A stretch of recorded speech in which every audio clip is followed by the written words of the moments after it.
Hey there, guys. Today I plan to give you a series of talks. So we'll start with the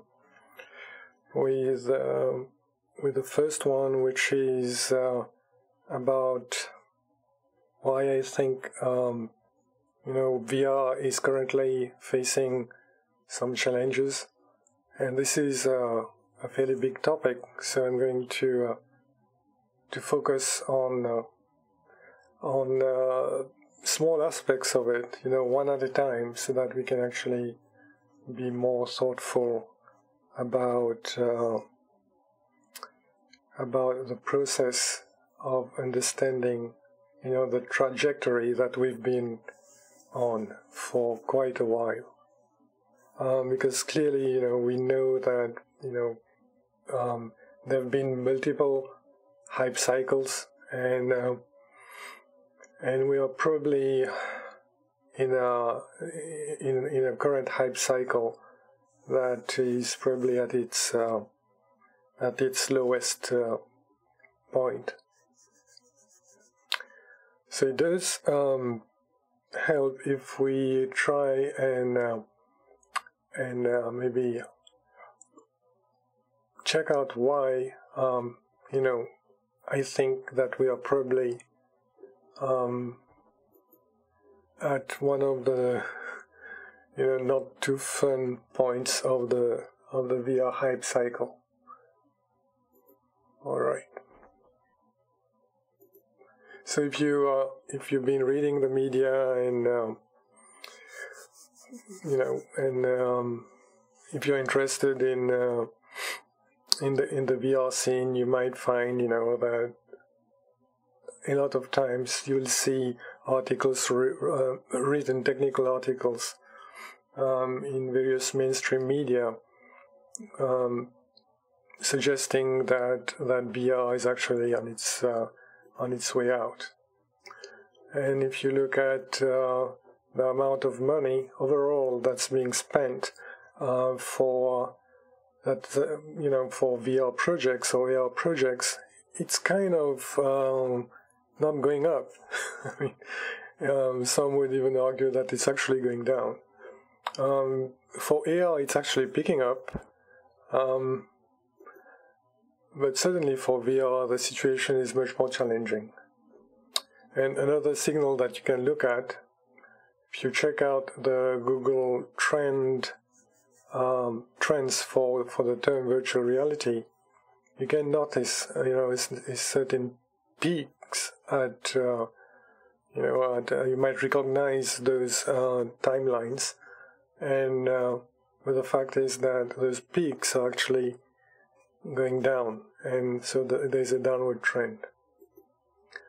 If you look at the cost of the hardware that's being used to access VR, okay, the cost is going down. That's kind of expected, because for any hardware the price keeps going down. But I think some of the costs are currently, the lowering of the cost are engineered, just because an argument could be made that there is no mass adoption because the hardware is too expensive. Then you also have people who have been traditionally very aggressive, or who even have been credited with the last hype cycle, now saying that that price isn't what's holding VR back from mass adoption. I think the Oculus founder even said that even if the price is brought down to zero, you can't guarantee mass adoption. So those are quite a few signals that make us think, about, where are we on this hype cycle? And even if you look at CES 2019, you will find that very little of sensational stuff was presented at CES 2019 in the VR field. there are a number of reasons that people try to come up with why this is the case, and some would argue that there is not enough content. Okay, that's a fair assessment.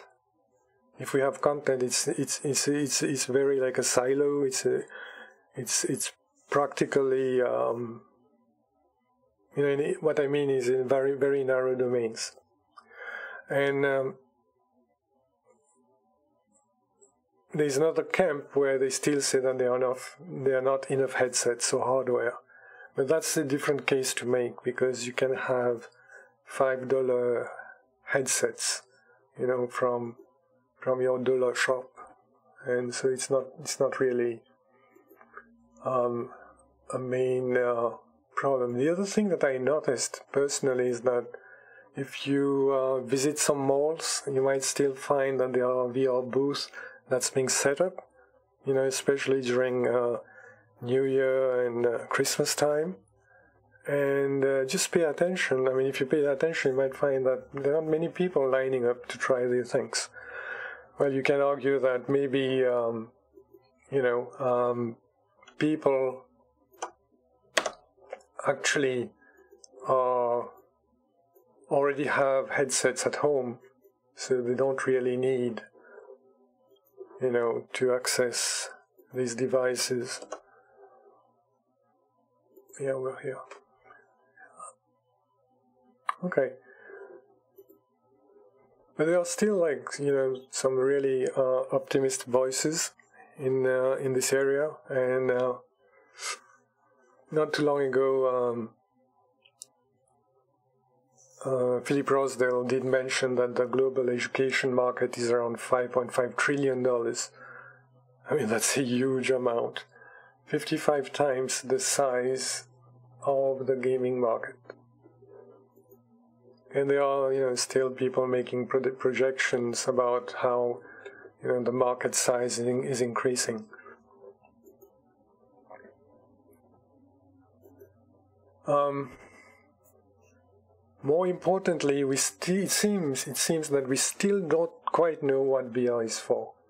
If you look at, the questions that CEOs of companies are asking themselves in the VR domain, they'll be asking, what is VR for? What are people doing? They'll be looking at competing companies and ask users, okay, this one seems to be attracting a lot of users. What do you do when you get into the virtual environment? And even for environments like Second Life, etc., you still have those questions. What do you do in those? And that's the question that comes most often from people who are not using VR applications. Even if you look at what the Facebook efforts have been able to produce, it's not that earth-shattering. If you look at the demos that they've shown a few years back, and for the amount of money that was invested, I think it's not that impressive so far. And we still don't know whether VR is a niche or a mass market. And if you attend those startup discussions, and all people are still asking the question whether the race towards a successful VR product, whether it's a marathon or a sprint. In fact, if you ask me, to point to one specific mass-facing VR product, it's kind of difficult for me to even say, to give an example. So that was kind of the introduction to the topic, and in the subsequent videos, I will try to focus on some specific areas and try to see through the smoke and try to see what might actually be going on, and how we can actually correct the trajectory.